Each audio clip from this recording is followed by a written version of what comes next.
The Dutch rebel states had gotten help from the English in their fight against their lord Felipe II, the King of Spain. Now England was also at war with him. Queen Elizabeth I of England had sent her favorite, Robert Dudley, the Earl of Leicester, over to help the Dutch rebels. But the Earl wasn't helpful, and he was unhappy that he had to obey the States General, the self-declared temporary sovereign of the country. The Dutch didn't trust Leicester, and appointed the shrewd lawyer Johan van Oldenbarnevelt as the Attorney General. The Council of State elevated the 18-year-old Count Moritz of Nassau, the second son of Willem of Orange, and made him the prince's de facto heir, and the States General gave him the stadholderates of Holland and Zeeland.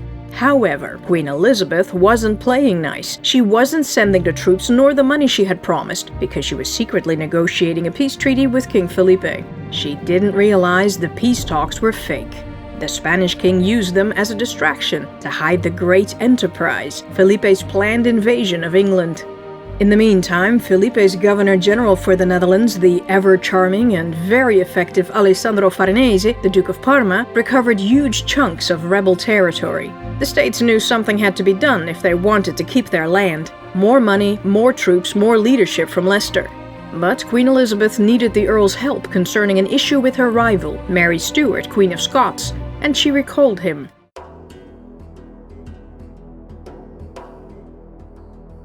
So, what was going on with Mary Stuart, Queen of Scots? Let me bring you up to speed. Mary became Queen of Scotland when she was 6 days old in 1542. After her husband, François II, the King of France, died, she moved back to Scotland as the Queen of Scots. But neither the Roman Catholics nor the Protestants trusted the 19-year-old. Queen Elizabeth feared that Mary was after the English throne because she had a claim via her grandmother, the sister of Henry VIII, Elizabeth's father. Mary strengthened her claim on the English throne by marrying her cousin, Henry Stuart, Lord Darnley, who also had a claim. They had a son, James, who, besides being the heir to Scotland, now held a double claim to the English throne. When Darnley died after an explosion in 1567, rumors were flying he was murdered. Mary was a suspect, but James Hepburn, the Earl of Bothwell, was considered the culprit. He was never convicted because there was no evidence. Bothwell abducted Mary and married her in a Protestant ceremony, probably by force. The Protestants didn't trust it, took up arms, imprisoned Mary, and forced her to hand the Scottish crown to her 1-year-old son James. Mary escaped from her prison and ran to England. She hoped to get Elizabeth's support to regain her throne. The English queen imprisoned her instead and put her on trial for Lord Darnley's murder. Elizabeth declared Mary not guilty, but not guilty either, and kept her on lockdown. King Felipe vowed to break Mary out and put her on the English throne. He wanted to get rid of the Protestant Elizabeth. Because of the king's threats, Elizabeth's advisors put spies in Queen Mary's household. They uncovered various plots by both Spain and France to make her Queen of England. But it was the Babington plot that ultimately did her in. In a coded letter, Mary had apparently ordered the assassination of Elizabeth once she was broken out of prison. At her trial in October 1586, Mary swore the letter was a forgery. However, when pressured, her secretaries claimed that the letter was mostly true. Mary should be executed for high treason, but Elizabeth was torn. If she killed her, France and Spain would take up arms. The English queen became restless, wandering around the palace, muttering, "Aut feri, neferiari feri," either endure or strike, strike lest thou be stricken. She then ordered her sweet Robin, the Earl of Leicester, to drop everything, leave the Netherlands, and come home to help her with the decision. On the 31st of October 1586, the Earl of Leicester announced to the members of the States General that he had to bounce. Not because of the awful way the Dutch had treated him, which they had, but to help Elizabeth deal with Queen Mary's sentencing. Leicester despised Oldenbarnevelt, a man very much beneath his station. The Attorney General seemed to control the States General, and by extension, him. The Earl wanted to neutralize the nuisance. Since the commoner leaned heavily on Maurits's high rank, Leicester decided to pry the young man from the lawyer's evil clutches. The Earl asked Maurits to join him on his trip to England. The Queen really wanted to meet him. The Count was flattered, but didn't want to leave the army nor his states behind. Maurits said he needed to ask Oldenbarnevelt for advice. Leicester was like, "No, don't ask him. You're old enough to make up your own mind." The Earl went from pleading to threatening to begging the stadholder to join him. The request was discussed in the States General, and Maurits now worried that they might actually send him over to improve the international relations. But then there was Oldenbarneveldt, who was like, "Have you all gone completely mad?" The English would try to convert Maurits to their politics and their Anglican faith, and if they failed to turn him, they would keep him there, just like the Spanish king had locked up Philips Willem, the Prince of Orange's firstborn son. Or worse, they could just kill him. The States decided they weren't going to lose another one of Willem's sons to a foreign country. Leicester went home alone, furious that his plans were once again foiled by the wily Oldenbarneveldt. Before he left, the Earl put a bunch of restrictions in place concerning the government and trade. This act of restriction basically made the country impossible to govern during his absence. When Leicester departed in December, he gave Maurits a warning. The Count should be wary of Oldenbarneveldt. The shrewd lawyer was only using him to get more power. Once Maurits was no longer useful to his goals, the man would stop at nothing to bring him and his house down. Maurits didn't believe him.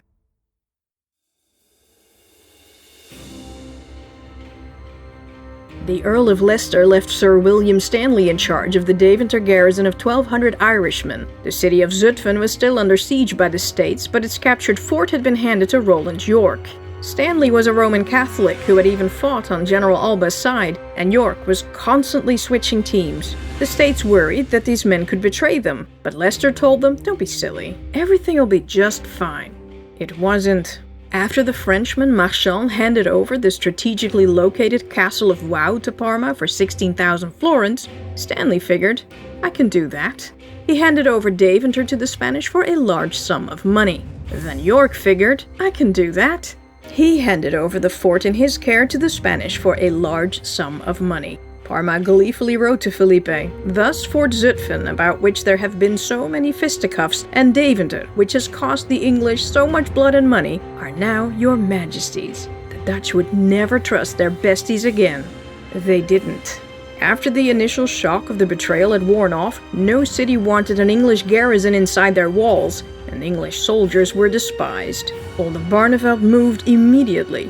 The States General put a price on Stanley's head. He fled to Spain, returning to the Netherlands later as Parma's commander. York took up residence in the now Spanish Deventer, but he suddenly died a year later, after a banquet.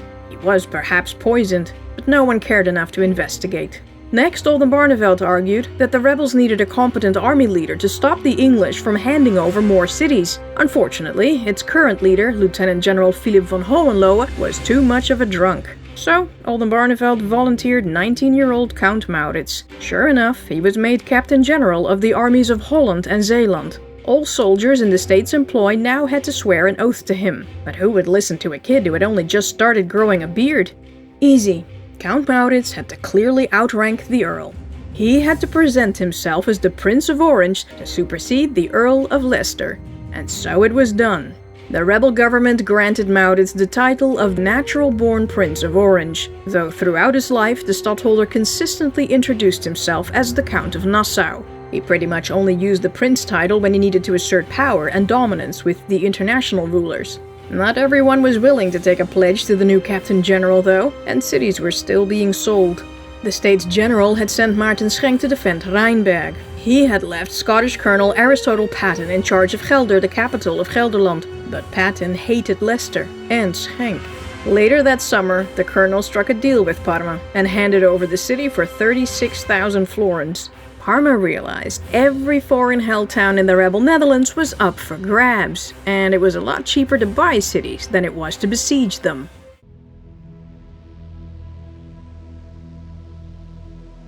Meanwhile, in England, the Earl of Leicester tried to convince Elizabeth that Queen Mary's execution was necessary for the safety of herself, her throne, and the country. Queen Elizabeth didn't want to be blamed for her death, but soon realized there was no other way. Elizabeth finally signed Mary's death warrant, and according to her advisors, she became impossible to deal with. She was angry at everyone, the French king involved in the plot, the Spanish king involved in another plot, and the Dutch. She fumed that those rebels had only made Leicester Governor-General to blame him for all the bad things that were happening over there. And, by the way, Elizabeth was very offended that the Dutch thought she was secretly negotiating a peace with Spain. She was, but maybe she should just drop him for not trusting her. The Dutch envoys very skillfully talked her off the ledge. But then, a letter arrived from the Netherlands written by Johan van Oldenbarnevelt about the betrayal of Stanley and York. He ripped her and Leicester a new one. The Earl had put the country in great danger. He had to come back at once to deal with it.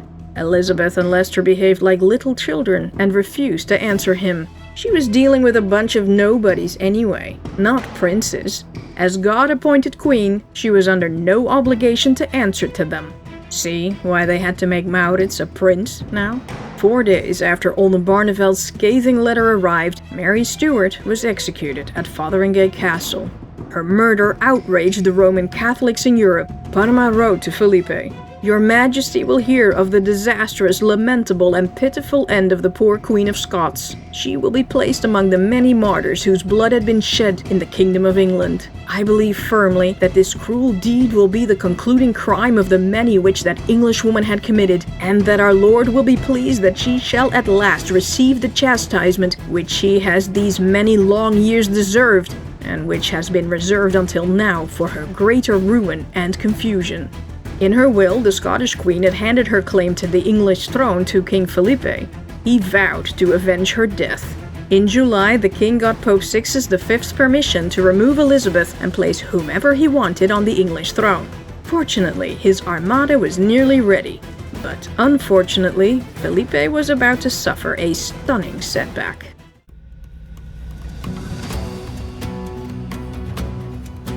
English naval commander Sir Francis Drake had been busy sacking and destroying Spanish-held cities in Spain, Africa, and the Americas. The Sea King got command of a fleet, and Elizabeth sent him on a new mission.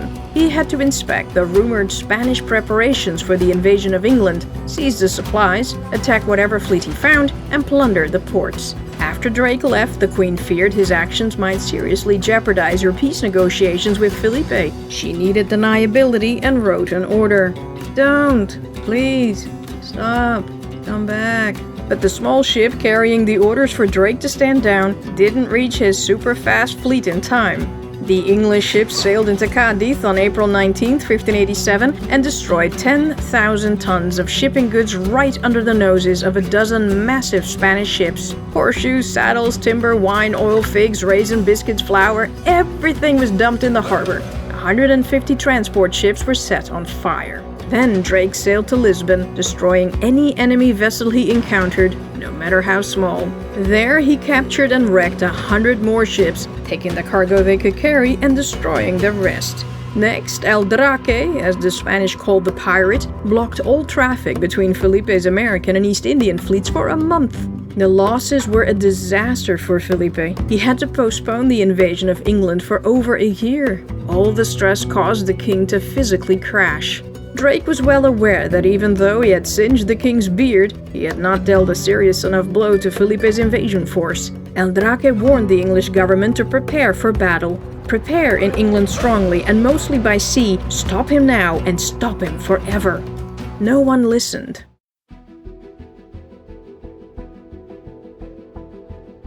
The rebellious Netherlands was in a bad state. Leicester had not really left anyone in charge, and the country was devolving into chaos and anarchy, and there were no signs the Earl would ever come back. In April, Queen Elizabeth sent Thomas Sackville, Lord Buckhurst, to the Netherlands to sort things out with impossible and contradictory orders. Buckhurst had to fight a war without an army, raise an army without pay, and make the Netherlands, who had been betrayed by the English, love the Queen and Leicester again. Meanwhile, Elizabeth was still not paying a dime into the war chest. Still, Buckhurst, with amazing diplomatic skill, managed to calm everyone down. But now, Parma, who, according to the Queen, couldn't lay siege on anything, laid siege on Sluis, in Flanders. Parma wanted the town because its harbor had room for 500 ships. That would come in real handy for the great enterprise of England. With Sluis in trouble, it was necessary to get a rebel army in the field pronto. Oldenbarneveldt got the States General to make Count Maurits Admiral and Captain General of all the state's armies and navies. They also made him Governor General until Leicester returned. Then the lawyer had them repeal Leicester's Act of Restriction. All the limitations and controls that the Earl had put on the government were removed. The rebel country became governable again.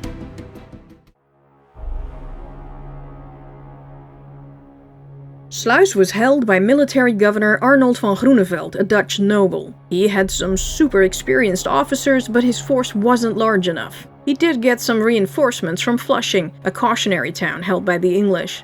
Among the English sent over were the Welshman Roger Williams, the guy who had chased Balthazar Gerard after he shot and killed Willem of Orange, and Francis Vere. These combined garrisons totaled 1,600 people, not enough to defend the 2.5 miles of walls, let alone the bastions and other defensive works.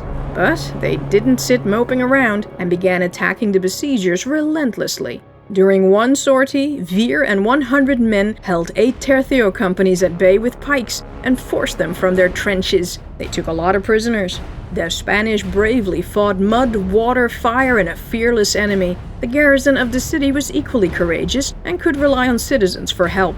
A group of women even built a crucial redoubt between the fort and the rampart. The men admiringly called it Fort Venus. The garrison kept on fighting, retaking ditches and killing many Spanish, but the royal troops kept getting closer. The Spanish dug tunnels leading to the many wine cellars of the city and put mines in them. Everyone in Sluis feared that soon an explosion would swallow the town whole. 8 days long, the troops fought each other in the cellars with pike, pistol, and dagger. But they were with too few, and Groeneveld wrote desperate letters to both Leicester and the States General for more support. Williams complained that Generals Maurits and Hohenlohe were missing in action. Must Holland and Zeeland lose their countries and towns to make them experts of war? Why didn't the rebels act?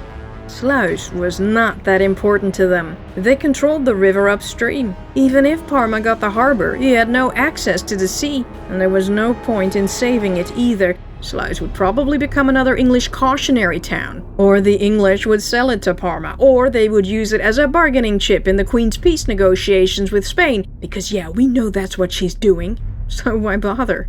Maurits and Hohenlohe did help though. They plundered their way through Brabant to try to lure Parma away from Sluis, or at the very least weaken him. They got Parma so riled up that he sent Claude de Berlaymont, Lord of Oltepen, with a large part of the siege army after them. But Oltepen was defeated and killed during one of the many violent encounters. He was 37 years old. Maurits and Hohenlohe took Fort Engel near 's-Hertogenbosch and threatened that city. Yet they never moved directly on Sluis, and the siege held. The English were now convinced more than ever that an Englishman should be in charge of the army and the country, not a kid and a drunk. Then, quite unexpectedly, blindsiding even the Leicesterians, the Earl of Leicester announced his return. Oldenbarneveld rolled up his sleeves. Bring it on, bucko.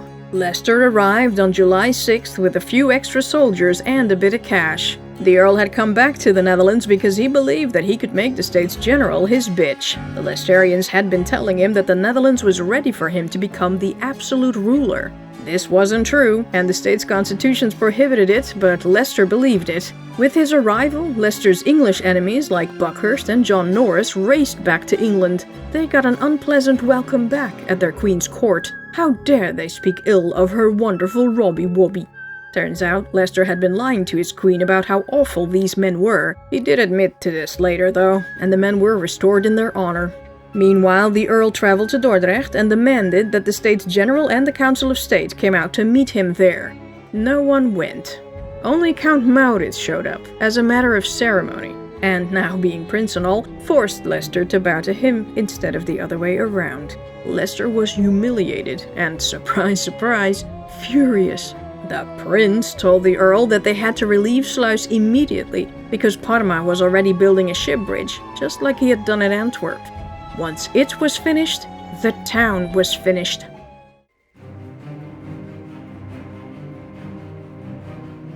Parma's bridge to block off Sluis from everyone was nearly completed, but the city wouldn't surrender. Leicester and Maurits planned to save the city with a fleet and ground troops combo. The Count teamed up with his half-brother, Willem of Orange's 28-year-old illegitimate son, Admiral Justinus of Nassau. But they waited for Leicester's orders to be confirmed by the States General. They weren't.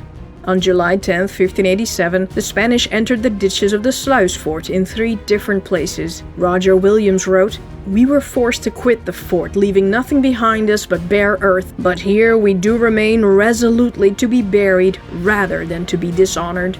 Then the bridge was finished and the harbor was blocked. Leicester now ordered the construction of fire ships to destroy it, but they couldn't be sent out. The tide wasn't right. Another 8 days passed. Sluis citizens were practically living on the ramparts day and night. Only 700 of the 1,600 garrison remained in action. Those in the town sent a message to the state's army that they couldn't hold out any longer. The Spanish had made a substantial breach in the wall, large enough to fit a horse and its rider. The city would surrender in a day if nothing was done. But all those in the town, soldiers and citizens, agreed that unless they got a favorable deal from Parma, they would burn Sluis to the ground. And then, en masse, they would charge at Parma's troops to fight their way through or die trying, taking as many Spanish soldiers as they could with them. The messenger drowned, and Parma intercepted the letter. He was now aware of the besieged plans. At last, Leicester made an effort to break the siege. He took 4,000 men to seize Blankenberge to cut Parma off from the sea completely. Parma had said that if Blankenberge was captured, he would be forced to leave. Once that place was in Leicester's hands, Maurits and Justinus could force entry into Sluis harbor. But Leicester didn't follow through. He did take some forts near Blankenberge, and Parma did send a few troops his way, planning to follow himself later. But the moment the Spanish vanguard came into view, Leicester freaked out, thinking it was the entire army. He ran. An unforgivable act for a general. The town's fate was sealed. Their gunpowder would last no more than 2 hours. With 3 significant breaches in the walls, the citizens surrendered. On August 5, 1587, Parma, aware of their kamikaze plans, gave them a generous deal to hand over the city intact. The garrison left with full honors of war. Parma congratulated them and gave the English commanders high praise for a job well done in person. The citizens who didn't want to become Roman Catholic were given plenty of time to leave. Leicester's reputation was completely shot. He blamed the loss of Sluis on everyone but himself, and his officers agreed with him. Queen Elizabeth was distraught to hear that the port opposite England was lost. While she blamed the Netherlands, she also blamed Leicester. Holland also blamed Oldenbarneveld. The States General had made a decision to act, but too late.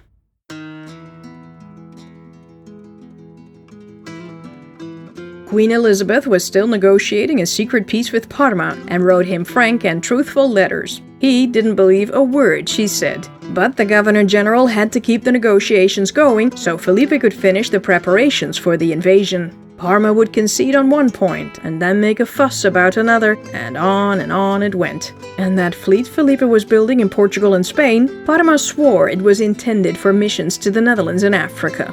The English weren't stupid, but they were trusting. They believed that King Felipe and Parma were such good Christians that they were telling the Queen the truth. But these two men believed that all was fair in love and war, and treacherous diplomacy against the enemy was how the war was won. Only the Queen's Secretary of State, Sir Francis Walsingham, didn't believe Parma. He was ignored. Finally, Felipe had recovered enough from the breakdown he'd suffered after Drake's sacking of Cadiz and Lisbon. The 60-year-old king sat once again writing at his desk day and night, crippled with gout, his gray hair turning white, working extremely hard toward that great enterprise. The king had no chief advisors anymore and only consulted with his private secretaries. Sometimes. Felipe became more and more reclusive and secretive, while the web of his schemes multiplied and widened. The Ottomans were occupied in Persia. Check. Germany was too weak to move. Check.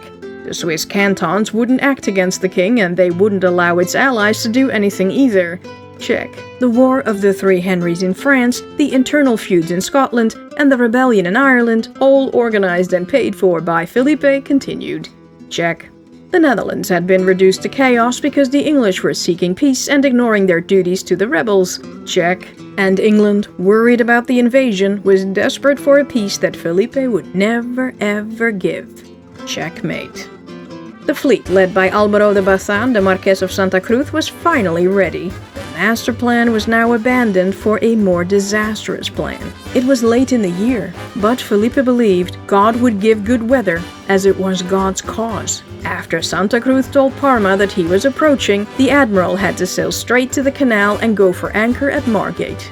After ensuring that his crossing was secured by the Armada somewhere on the Thames, Parma had to embark his troops in the Netherlands and set sail. The Spanish would make landfall between Dover and Margate. Though the area was populated, they were wealthy people who lived comfortable lives. These guys weren't gonna take up arms to defend themselves. The Spanish would march on London, which was easy to take because it wasn't fortified. Sure, there would be some fights along the way, but everything could be left in the hands of God who governs all things, and from whose bounty and mercy it was to be hoped that he would favor a cause so eminently holy, just, and his own. But Felipe was unclear about how this would work. Should the Armada first move in on Flemish harbors to get rid of the Dutch and English fleets that blocked Parma's way out? Their heavy ships would risk stranding on the shallows. Should the fleet go straight to the Thames? But how could Parma pass the Dutch and English patrols then? No answer. Instead, Felipe got impatient and sent flattering, joyous, and sometimes threatening letters. The king told his commanders to stop complaining. He'd given them everything they wanted. They should move, now. Both Parma and Santa Cruz sent letters back, telling the king that the orders weren't reasonable. But Felipe didn't listen to the experienced commanders. Why not? First of all, the king had an unshakable faith in God's support. It was his mission, he would make it work. But he was also looking at the really big picture. He worried that if they delayed any longer, there could be peace in France, and the Ottomans could be done in Persia. And then there were the staggering costs of the delay. Every day the Armada didn't sail cost 30,000 ducats, and another 15,000 for Parma's army. The king switched up his plans a lot, unable to make up his mind. He seriously considered a landing in Scotland, a surprise attack on the Isle of Wight, a sudden solo mission from Parma on the coast of Kent, as well as an amphibian attack from Lisbon to Algiers or Larache instead of England. For every proposal, enemy spies discovered a counter-proposal, and no one knew what was happening. In the meantime, Spy Master Walsingham was aware of every single detail of Felipe's plans. He knew the exact number of men, vessels, horses, saddles, spurs, lances, barrels of beer, and tons of biscuits. He knew what the new uniforms of the royal troops looked like, how much velvet and satin had been used, and in which colors, how many feathers, diamonds, and pearls they wore, down to the amount of the silver and gold embroidery on their uniforms. I mean, the guy knew every single thing. Except he couldn't convince Elizabeth, nor William Cecil, the Baron of Burleigh, about these facts. They believed that Felipe was too old and Spain too weak for such a large enterprise, and the staggering numbers just sounded made up. That enterprise thing had to be fake.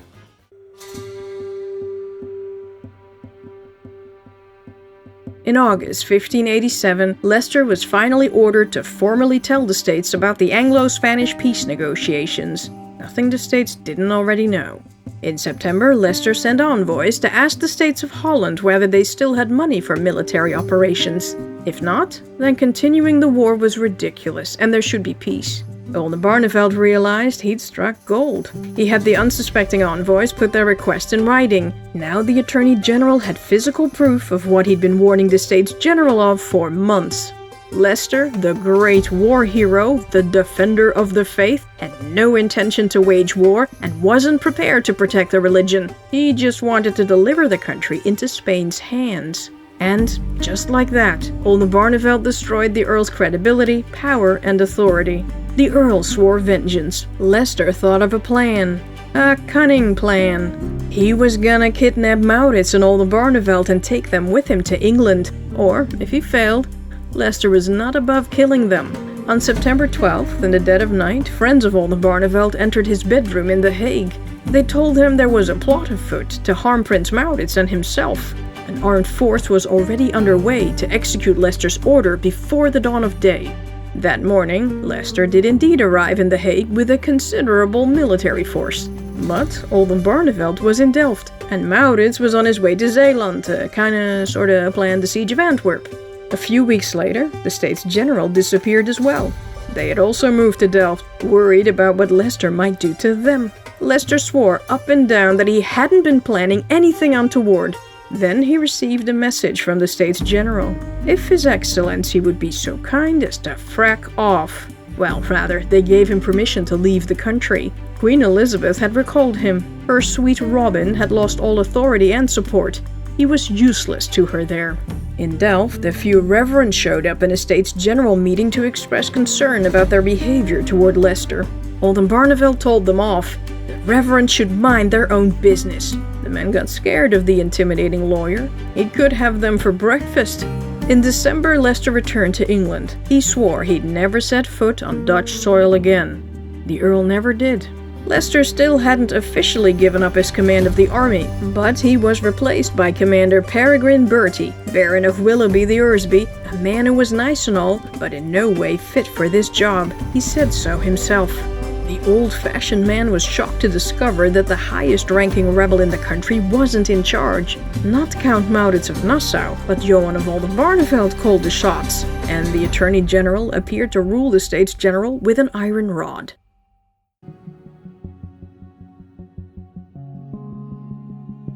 Let's check in with rebel stadtholder for Friesland, Willem Lodewijk of Nassau, or Wilhelm Ludwig von Nassau, as his father called him. The Count was Maurits's cousin, a son of Count Johan of Nassau, the younger brother of Prince Willem of Orange. He was everyone's favorite son-in-law. Willem Lodewijk was very close to Maurits, even though he was 7 years his senior. They had been raised together like brothers and shared a love for all things military. As you may remember, the Count sustained a severe leg injury during the siege of Coevorden. He'd become a cripple and walked with a stick, or as he preferred, pretty much stayed on his horse. Sometime around 1581, Willem Lodewijk fell in love with Anna of Nassau, Maurits's older sister, his cousin. According to Maurits, Prince Willem had apparently given the couple his blessing. However, Willem Lodewijk's own dad didn't like it one bit. Not only were they full cousins, but she also had no possessions after her broke-ass father died. Willem Lodewijk told his father that he had prayed to God to put out the fires of their love if the marriage was forbidden or damaging. God didn't put out any fires, and Willem Lodewijk's love was steadfast.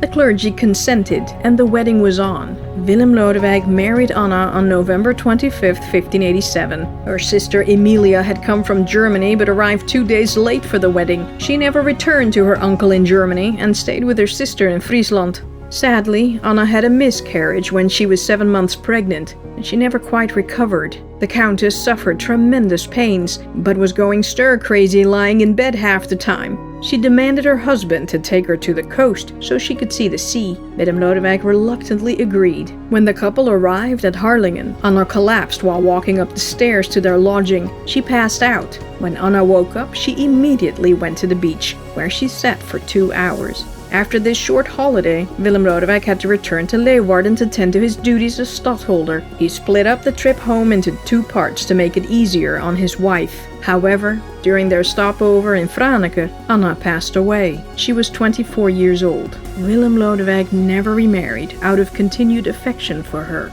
Emilia now went to live at her brother's court, the stadtholder's quarters in The Hague. She kinda became Maurits's lady of the house, arranging the household, receiving guests, organizing banquets and the like. All the while, the States General kept trying to marry Count Maurits off to one high-born lady after another. He refused to even consider any of them.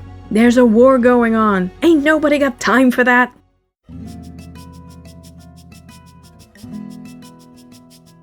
In December 1587, King Felipe became terribly ill and was out for the Count for a month. His eyes were watery and his hands and feet were weak. Since he wanted to oversee every aspect of the operation, the enterprise got delayed for months. In the new year, he recovered and acted more rationally to save the Armada and the enterprise it was assembled for. In January 1588, Felipe heard Santa Cruz was very ill and deeply depressed. From his sickbed, the Marquess had been trying to command a miserable set of unseaworthy ships, rotting supplies, and discouraged and disillusioned troops. Santa Cruz had to be replaced.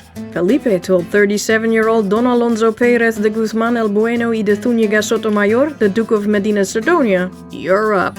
Santa Cruz died 3 days later, aged 61. Medina Sidonia knew how bad the situation was in Lisbon and tried to get out from under it. He had bad health, lack of money, lack of experience.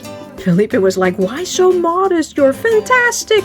You kept your cool when Drake was sacking Lisbon." Medina Sidonia again begged the king not to give him command. The plan as it stood was doomed to fail. Santa Cruz and Parma had been telling the king this. If only Felipe could see the situation in the harbors in person. The king's secretaries told Medina Sidonia they didn't dare show this letter to the king. He had to trust God or else be considered ungrateful, egotistical, and cowardly. Medina Sidonia finally took command and asked the lower but more experienced officers for advice. Together, they managed to get the armada up and running in 2 months. They went from 104 ships to 130 and from 10,000 men to 19,000 because the Duke made sure the ill were getting treatment in the hospitals he built.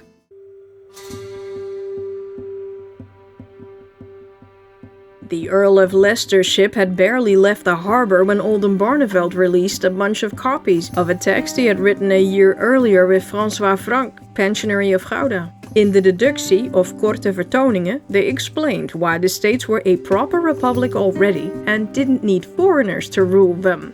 It was the Dutch Merchants' Republic, Magna Carta. It didn't go over well. Most states protested this obviously Holland adventure. More than a few states didn't care for Hollanders, even though they paid 2/3 of the war costs while no Spanish forces were in their state. "We're all in this together," the Hollanders kept saying. As time moved on, more and more state leaders worried that with every victory Oldenbarnevelt scored against England, they were one step closer to losing the Queen's support and the subsequent destruction of the country. Oldenbarnevelt's plan for a republic brought the country on the verge of civil war. Some states started to wonder, maybe they should give peace a chance after all. Even Holland started warming to the idea. Money was running out, and the rebels were losing too many cities.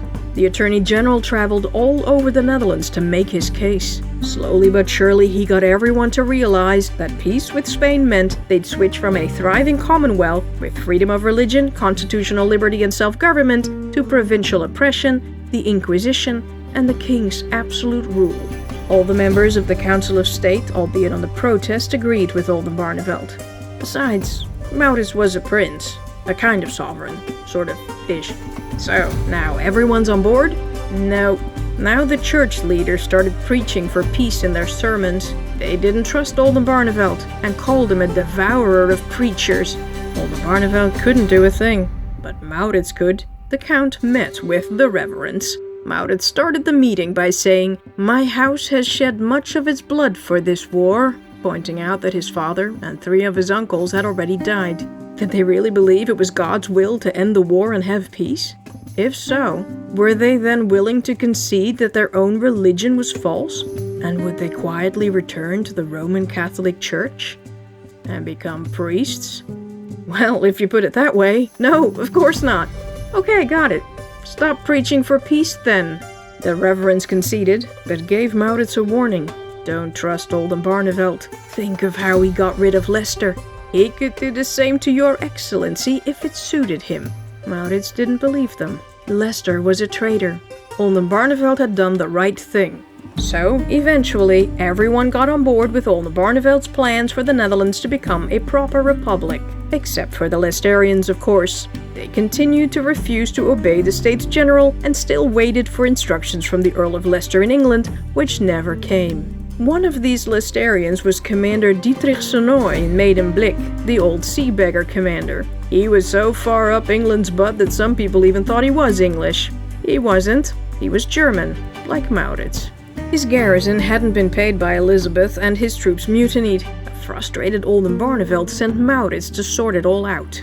Sonoy laughed the stadtholder away. The Count was nothing more than a creature of Oldenbarnevelt, and he refused to obey him.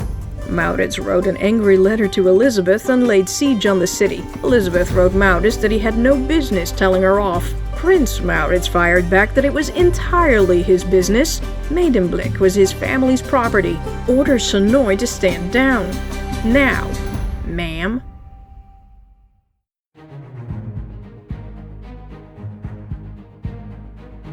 In March 1588, Elizabeth had sent commissioners to the Spanish-held Netherlands to finalize the peace talks with Parma. Then the envoys heard that this great invasion was pending and questioned Parma about it. The Governor-General feigned shock. "That is a lie." The Duke sweetly assured them that his king would never dare such a thing because England was strong and Spain was so weak. The envoys believed him. If the guy in Oscar already? 3 months went by and Parma gave the commissioners the endless runaround. King Felipe was well pleased. He told Parma, "Keep the negotiations alive till my armada appears, and then carry out my determination, replant the Catholic religion on the soil of England." Finally, on April 1st, 1588, Leicester's letter of resignation as Governor-General and leader of the armed forces arrived. That same day, the Duke of Medina Sidonia received orders from Felipe to set sail. He had to go to the Downs and wait for Parma and his army, but the only instructions he got were how to prevent sinful and immoral behaviors on the ships. Not helping. Queen Elizabeth finally realized it could go down when Pope Sixtus V reissued Pope Pius's papal bull Regnans in Excelsis, condemning Elizabeth and her followers and giving Parma and Felipe official permission to attack the country and replace the Queen. Suddenly, Elizabeth desperately needed the massive rebel fleet to help her. The Dutch graciously offered her their services. Count Maurits was given full authority to head for Zeeland and prepare the fleet for England's assistance. Vice Admiral Cornelis Simonson Lonck took a small fleet to assist Vice Admiral Lord Henry Seymour's North Sea Fleet. The rest of the rebel fleet would prevent Parma from setting sail from any port anywhere in the Netherlands. Elizabeth dropped all the Leicesterians, stopped fighting the Dutch regents, and paid her troops to prevent more mutinies. She also ordered Dietrich Sonoy and all other mutinous troops in cities like Heusden, Naarden, Arnhemuiden, and Geertruidenberg to stand down. At last, at the end of April, Maurits could enter Medemblik. On April 17th, Elizabeth sent English ships into the Channel, but she still hoped to negotiate a truce. If the Spanish fleet made landfall, she was in trouble. The Earl of Leicester was at Tilbury with about 4,000 soldiers to defend Dover. They were in no way organized, supplied, or even fed. The English population was ready to fight the invaders, though. They weren't interested in peace with Spain. But those in charge still couldn't quite believe the Spanish were actually going to try to invade. King Felipe had assembled a fleet of 134 ships, galleons, galleys, galleasses, urcas, thabras, and more. The enormous galleons were the worst war machines ever to set sail upon the oceans. They had one disadvantage, though. They were top-heavy and would be difficult to handle in violent storms.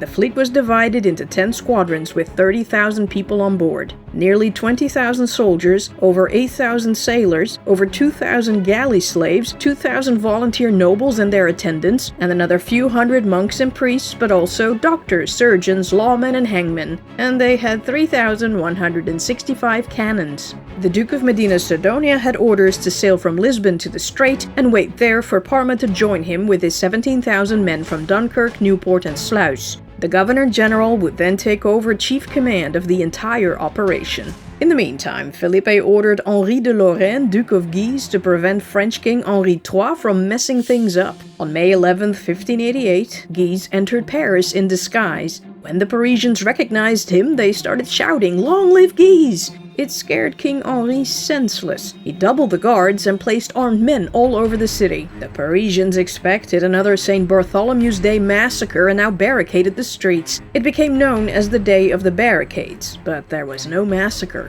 The King of France sat crying all day in his palace. The next day he fled to Blois. Felipe, who had funded the whole drama now unfolding in France, kept assuring King Henri that he loved him dearly and knew nothing whatever of any plots against him. And that colossal fleet sailing past France? That was only intended to rid the high seas of those rotten English pirates. And could any Spanish ships set adrift enter the safety of the French harbors, pretty please? They were allies, right? Right. The King of France believed the King of Spain's every word. At the same time, Felipe gave instructions to Guise to dethrone and kill the king. Can we get another Oscar for Felipe, please? I mean, come on. At the end of May 1588, the Armada under Medina Sidonia set sail for the Strait.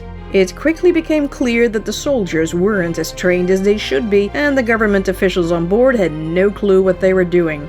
Medina Sidonia was banging his head against the mast of his flagship, the São Martinho. By June 20th, the fleet had made so little progress that the Armada was running low on supplies that had already been rotting when the fleet set sail. Medina Sidonia decided to go to La Coruña to restock. Then, a severe storm blew the entire fleet out of formation. Ships had to seek cover all over the Spanish coast and be repaired. This disaster broke Medina Sidonia. He begged Felipe to stop, but the king refused to back down.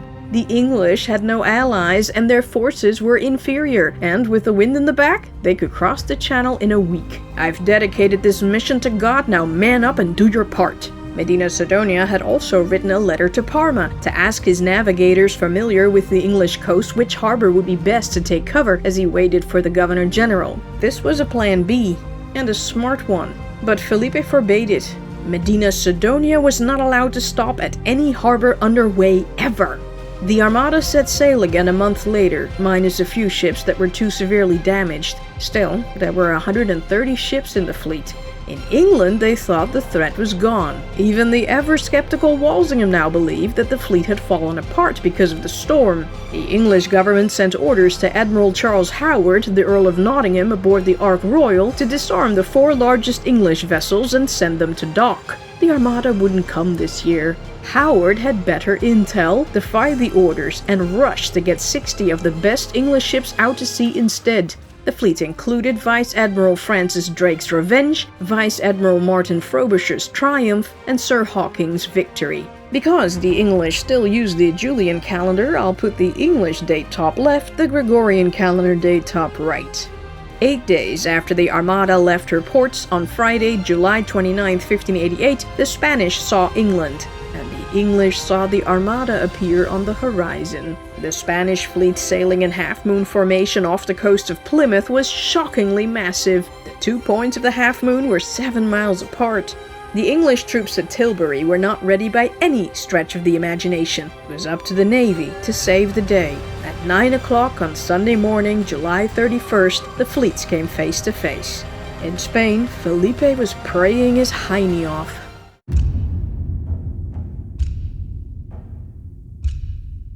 The English fleet, consisting of 67 mostly small merchant vessels, was upwind and had the advantage. Their light and maneuverable ships started stalking the rear of the Armada, shooting at will at the fleet and then quickly disappearing again. After this first small fight, the Spanish realized their tall ships weren't doing them any favors. Their huge vessels made for an easy target, while their soldiers were too high up to get a good aim at the smaller English ships below, mostly shooting over their enemies' heads. On Monday, Medina Sidonia told his rearguard to get real close to the English ships so they could grapple and board them.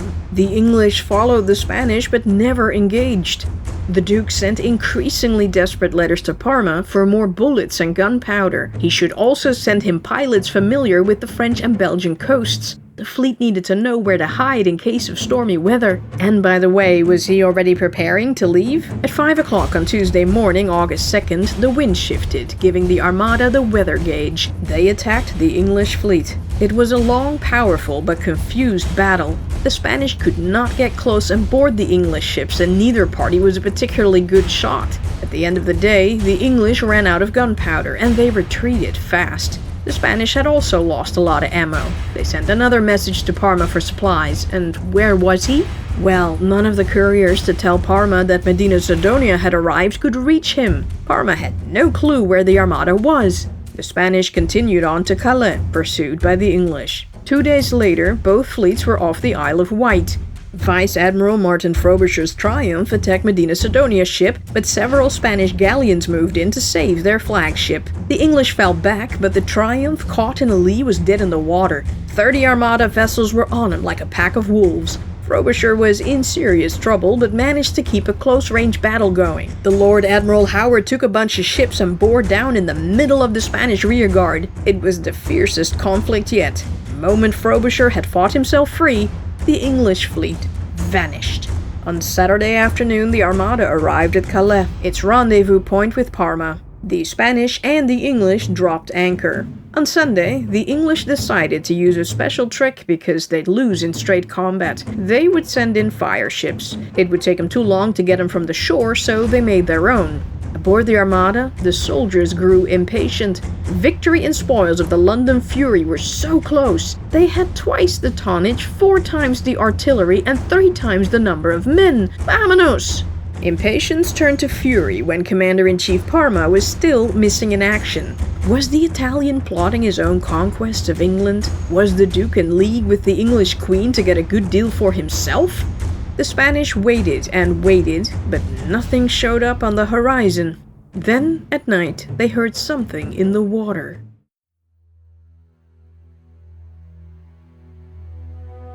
In Flanders, Parma had finally received the message that the Armada had arrived. He embarked his troops, but there was no way the Duke could get out to sea. Count Maurits's large fleet had locked him in entirely. All rivers, streams, and creeks were swarming with rebel ships, great and small. The weather wasn't helping either. It was hopeless. He couldn't set sail.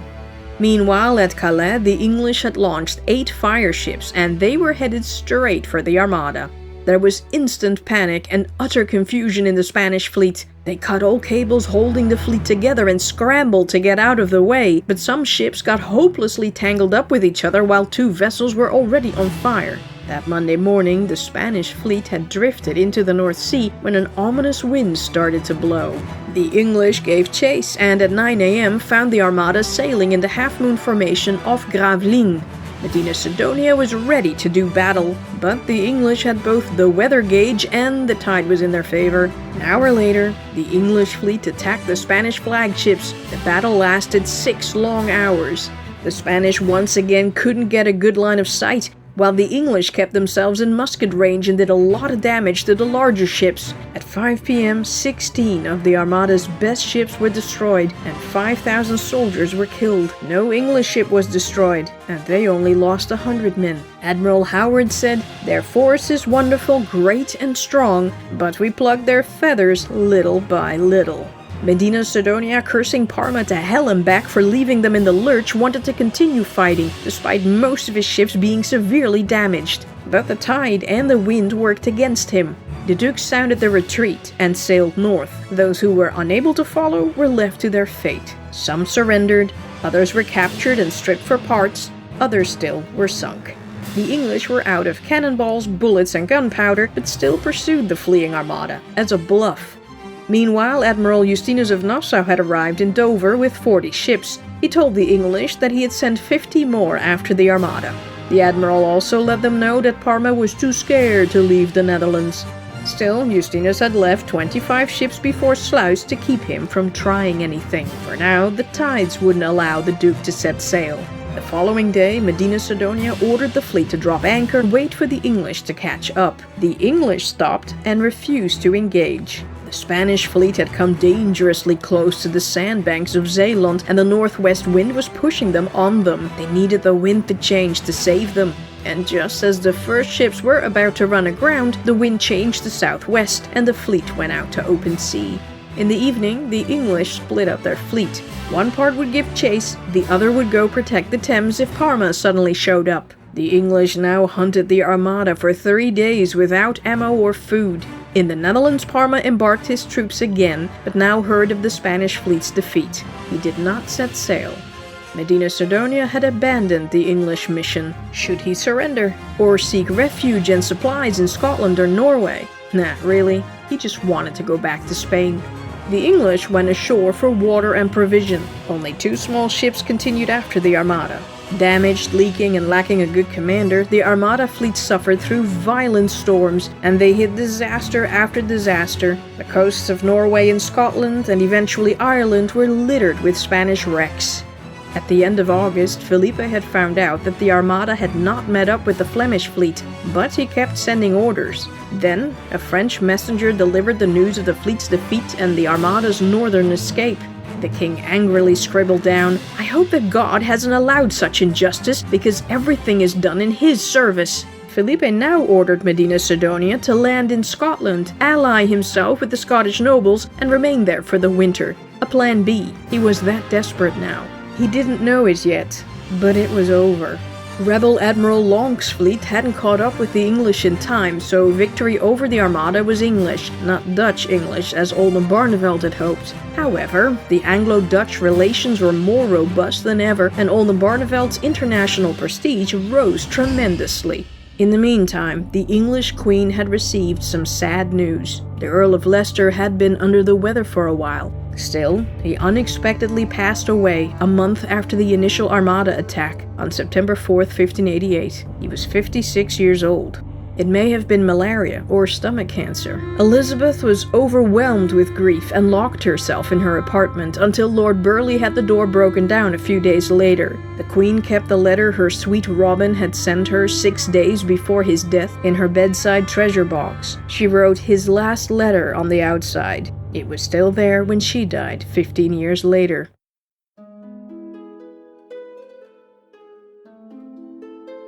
It took King Felipe months to know what had happened to his fleet. There was so much fake news floating around among the debris of the Armada that it was impossible to know what was going on. Medina Sidonia reached Santander in October, but it wasn't until November 10th that Felipe found out all the details about the fleet's defeat and disaster. He said, "Soon we will find ourselves in a position where we wished we were never born, and if God doesn't send us a miracle, and that is what I hope to get from him, I hope to die and go to him before this happens, and that is what I prayed for, to not see so much bad luck and shame." The enterprise of England had cost the lives of 15,000 men, including most of the experienced sea officers, nearly half of the king's ships and weapons. 10 million ducats down the drain. Many Spanish families were affected, but Felipe forbade anyone from wearing mourning clothes to keep the spirits up. Anyone who made fun of the Armada was hanged. It was said men could neither cry nor laugh in Spain. The monks and priests at El Escorial Palace believed that God's ways are mysterious and secret, but this immense defeat at the hands of such infidels could only mean that they had done something to deserve this punishment. Just as 13th century King Louis IX of France, Saint Louis, had told his son in a letter with instructions on how kings should rule, "If God give you any adversity, know that you deserved it, for you've loved him but little, served him but little, and have done many things contrary to his will." He also said that a king had to be grateful for any misfortunes. It was God's way of allowing him to correct his mistakes. Felipe thought about his sins and promptly ordered the courts to charge his old secretary Antonio Pérez with the murder of Juan de Escobedo, Don Juan's secretary. The king also asked for an investigation into his own actions concerning the death of Escobedo. Felipe was ultimately cleared, naturally, but Pérez was not. The king's former secretary eventually escaped prison and fled to Aragon, where Castilian judges had no jurisdiction. The king then said he was just gonna have to build another fleet or two. Felipe poured out his wrath on poor Parma. Their relationship took a severe hit. The Duke was furious that he alone was blamed for the disaster. Had he not warned Felipe and Medina Sidonia that using the heavy vessels that were so vulnerable to bad weather was dumb? Hadn't he told them repeatedly that it was smartest to sail to England from Flushing instead? That without Flushing in Spanish hands, the Dutch could block his exits? But at the very least, why hadn't the Armada cleared the way so he could have sailed from the Netherlands? How was any of that his fault? TLDL, Felipe's invasion plans had failed because of bad weather, his own mismanagement, and because the defensive naval efforts of the English and their Dutch allies had been too effective.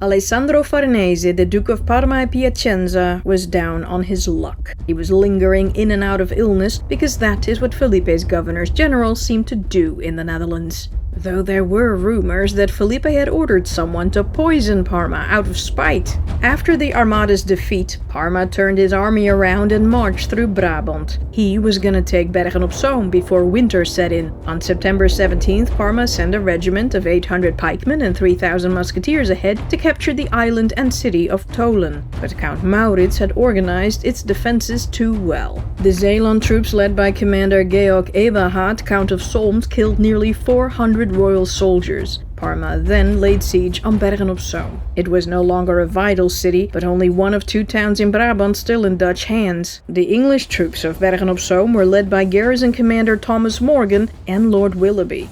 During the siege, Maurits, the Marquis of Bergen-op-Zoom, risked his own life by crossing the river to encourage the people to hold on. 3 times. Parma kept finding his Spanish spies mysteriously floating down the river, because Count Maurits kept killing them. The Duke launched 3 assaults. These attacks were followed by 3 devastating and spectacular sorties from the cavalry commanders Paulus and Marcellus, the Bucks brothers. On October 6, 1588, an English lieutenant, William Grimstone, and a camp sutler, Robert Redhead, arrived at Parma's camp. They said they were deserters. They had a letter from 2 Spanish prisoners offering them money to let Parma's troops into the heavily fortified North Gate. Parma wasn't surprised by their betrayal. So many Englishmen had gone before them. The 2 deserters would take one of Parma's regiments and smuggle the soldiers into the city using a secret path. The Duke made them swear on the Bible that they were not playing him. The duo declared they were legit. Parma then selected 100 musketeers for the mission. Maestre de campo of the Lombardy Tercios, Don Sancho Martinez de Leyva, traitor William Stanley, and malcontent leader Emmanuel Philibert de Lalaing would follow them with 2,000 men. It was a wild autumnal night, moonless, pitch dark, with a storm of wind and rain. The whole place around Bergen-op-Zoom had pretty much been flooded. The defenders had breached the dikes in every direction. The 2 deserters were tied up and led by 2 soldiers. They had orders to kill the 2 men if their behavior ever became suspicious. But both Grimstone and Redhead remained cheerful. They were clearly out to betray their fellow countrymen. And so off they went, battling the wind and wading chest-high through the water toward the city. They finally reached the gate where the portcullis was raised, just as the traders had promised.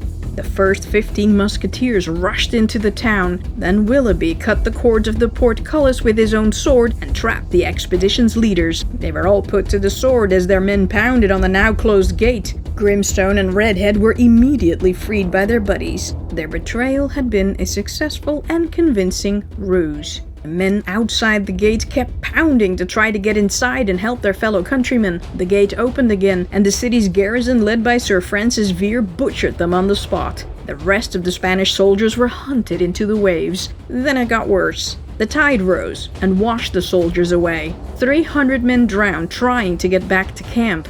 Parma was horrified when he realized that he had been tricked. Count Maurits arrived with a relief force of 600 Scots and Dutch the next day. This force, combined with the garrison, immediately launched another attack and pushed the Spanish farther back. The situation had become unsustainable. Parma raised the siege. On November 12, 1588, the Duke set fire to the camp and left at night. But still he was chased by the English, who captured more prisoners and supplies. It was the first significant defeat for Parma. In December, a young nobleman, Cornelis Pinson van der Aa, betrayed Wageningen to the Spanish by bribing a few guards. The rebel stadholder Adolf van Nieuwenaar threatened to blow up the Bergse Gate unless the Spanish left. They left. Pinson van der Aa was arrested, tried for treason, sentenced to death, but eventually released. Later that month, General Peter Ernst van Mansfeld seized rebel Fort Wachtendonk after blasting the place with a lot of firepower. Maarten Schenk was unable to prevent its loss.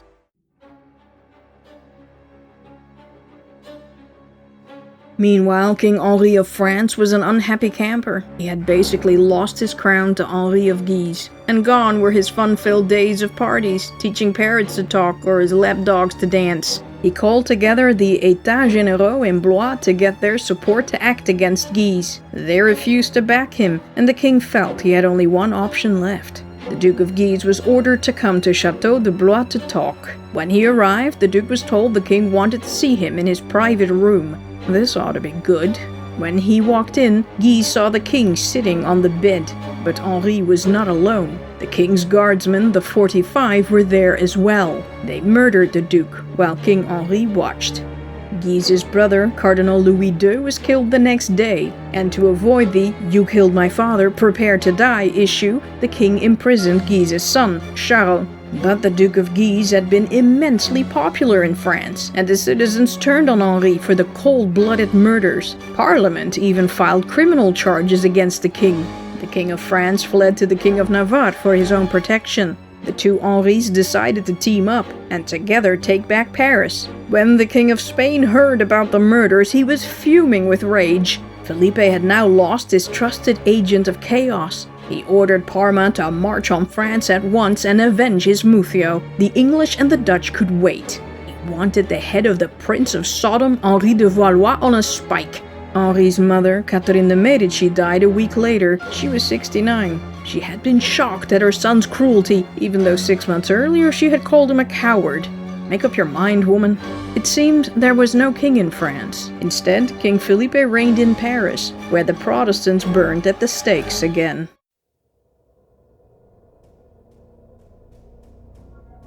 While the English in Medemblik, Heusden, Naarden, Arnhem-Muiden and other towns had stopped their mutiny after Queen Elizabeth had ordered them to, those in Geertruidenberg had not. This city was also Maurits's family's property because the Nassaus had a lot of properties and he summoned the garrison to surrender. They didn't. The soldiers swore allegiance to the English queen and refused to accept Maurits as their captain general.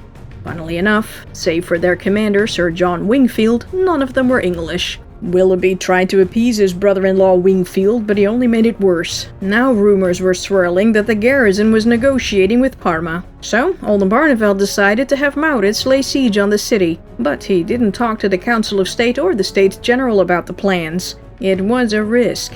If the rebels failed, the city might fall into Spanish hands because the English could simply sell it to Parma. If they succeeded, the Queen of England might be furious and retaliate by ditching the Dutch. It would have been cheaper just to pay the men their wages, but Count Maurits's honor was at stake. The stadtholder sent Wingfield a letter ordering him to surrender in such strong words that Wingfield challenged Maurits to a duel. An actual duel.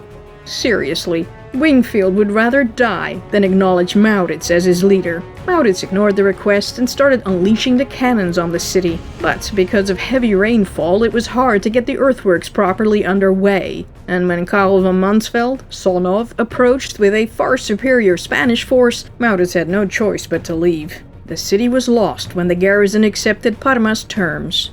The road to Dordrecht and the heart of Holland lay wide open. The gamble hadn't paid off. The States General declared the entire garrison outlaws. They were labeled bergverkopers, berg sellers, and their names were added to a list, Wingfield's on top. If caught, they should be put to the sword immediately, no questions asked, and one could collect a reward. However, Wingfield had managed to make a deal with the Spanish for a safe departure to England, and the Queen didn't like what the States had decreed. Willoughby claimed that Wingfield couldn't read French and shouldn't be held responsible for the replies he'd sent. The English seemed to think that these men had loyally served their queen, but how the loss of Geertruidenberg was going to help anyone but the Spanish, no one knows. Meanwhile, Marc de Rais de la Palud, Marquis de Varambon, was the king's new stadtholder of Gelderland after Oltepen's death. He had something to prove, so he decided to grab Castle Blijenbeek, which belonged to Maarten Schenk. He took it after a 2-month siege.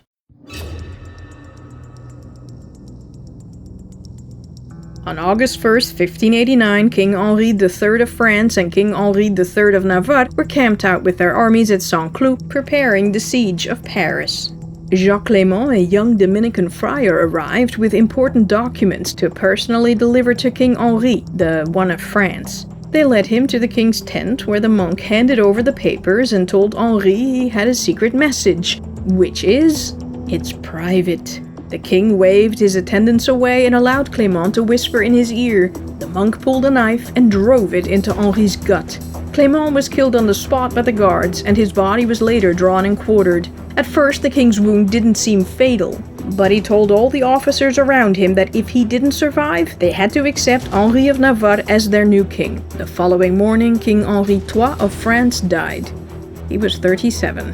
The assembled army dissolved quickly, and the proposed attack on Paris was postponed. Parisians rejoiced at the news of the king's death. God's will had been done. Obvi. King Henri III of Navarre was to succeed the king as Henri IV de France, the first of the House of Bourbon. But Henri was Protestant, and the King of Spain wasn't about to let a heretic seize the throne of France. Let the battle for the French crown begin. Let's check in with Philips Willem, the Count of Buren, for a sec. Willem of Orange's heir was imprisoned at the castle of Arevalo by his godfather King Felipe, for his own good and the salvation of his soul. But really, he'd been a hostage in an attempt to keep his father in line. But his father had been dead for 4 years. It was time he got control over his inheritance, aka Willem's properties, now in Spanish hands. The inhabitants of these places said that if he didn't claim them, they would find someone else to protect them. A rebel, perhaps. Maurits, perhaps. His half-brother was already taking care of Willem's properties in the rebel territories on his behalf. Philips Willem's governor, Wildberg, told King Felipe to release the count to save these places for the crown. As the head of the family, Philips Willem could also turn his brothers and sisters away from their godless path, and he could use his many connections in Holland and Zeeland to help turn the war in the king's favor. Free Philips Willem! King Felipe asked Parma what he thought about it. The Duke didn't feel he could trust his advice to paper and sent a special agent to the king with his recommendation. Meanwhile, Philips Willem asked the king's son, conveniently also called Felipe, to intervene on behalf of a lord. He had suffered so long without being guilty. Please ask your father if I can write him myself. The king's son's plea worked, and Philips Willem wrote his letter. He told the king that he was miserable because he hadn't received any answer to his plea from 6 years ago. He had been held against his will and the will of others for 12 years now.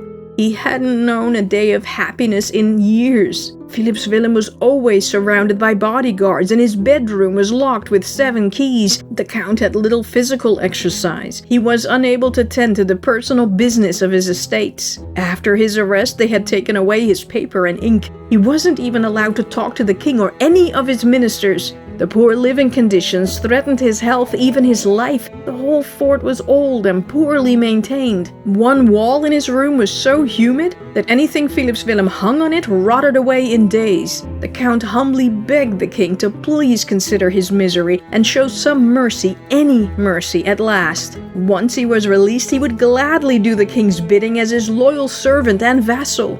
At last, Felipe granted his godson some mercy. His living conditions improved, and the count was given more money so he could buy a little something for himself once in a while.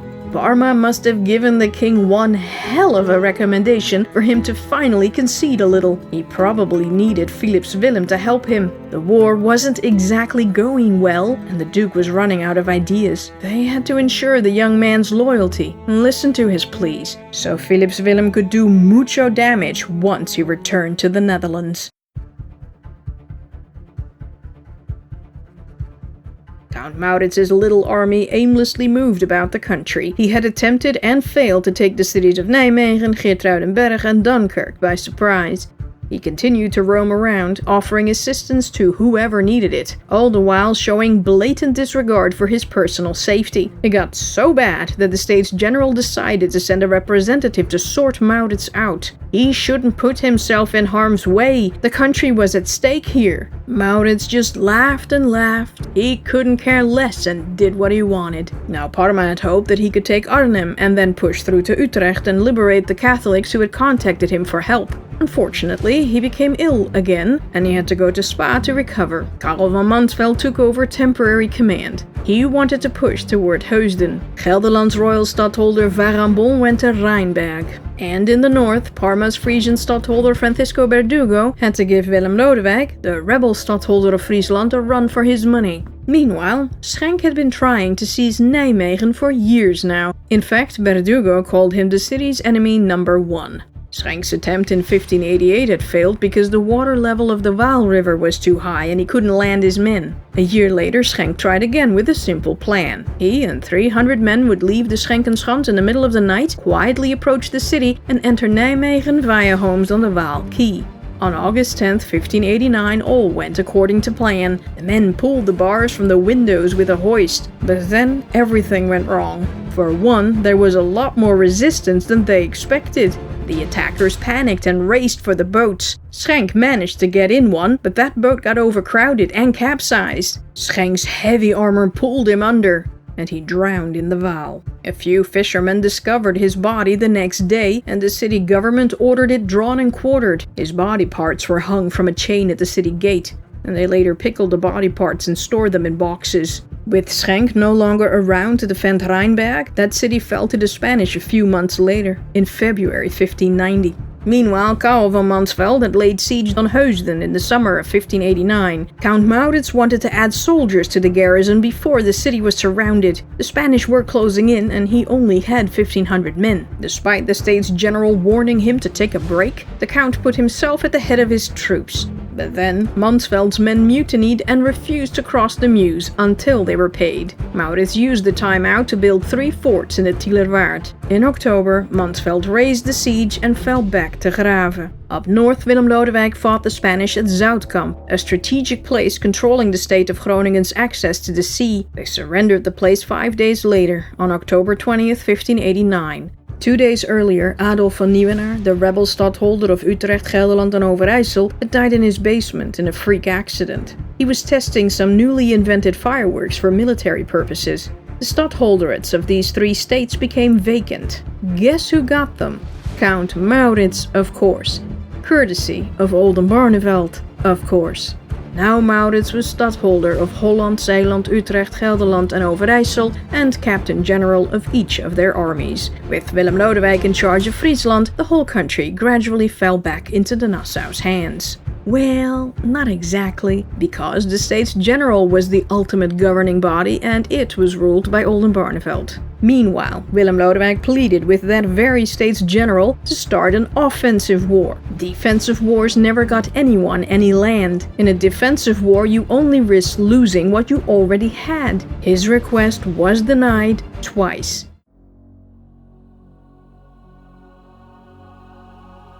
Maurits was at the Tielerwaard with no more than 1,300 men. He begged other commanders for more soldiers, but he got none. Then a turf skipper from Leur, Adriaan van Bergen, met with Maurits at Herwerden in secret. Van Bergen was the chief supplier of turf for the Spanish garrison in Breda. Bricks of turf, or peat, were used as fuel to heat up houses. The guards never really checked his shipments anymore, and Van Bergen claimed he could smuggle in soldiers for a surprise attack. A Trojan horse in the shape of a ship. Maurits liked the idea, not only because Breda had an important strategic position, but it was another one of his family's possessions. The castle was Nassau Castle. The Count figured they could try next summer, but Oldenbarneveld was impatient and wanted to get moving. Taking Breda like this would be spectacular, because the castle was considered nigh impregnable. The venture would also be cheap. They needed a commander for this mission, a man with balls of steel. Maurits suggested his cousin Count Philip von Nassau to raise his and his family's profile, but Oldenbarneveld preferred someone less reckless. Charles de Rogier, a man who had been loyal to Leicester, could use some rehabilitation. He had the balls, the wherewithal, and the desire for the restoration of his honor.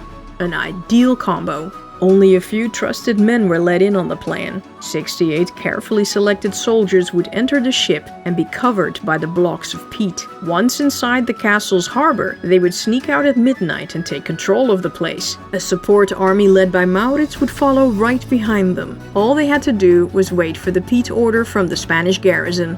But the winter had been quite mild, and the request didn't come until mid-February 1590. On February 25th at 11 o'clock on a cold Sunday night, 67 soldiers and their commander stood at the Zwartsenbergse ferry, ready to board the ship.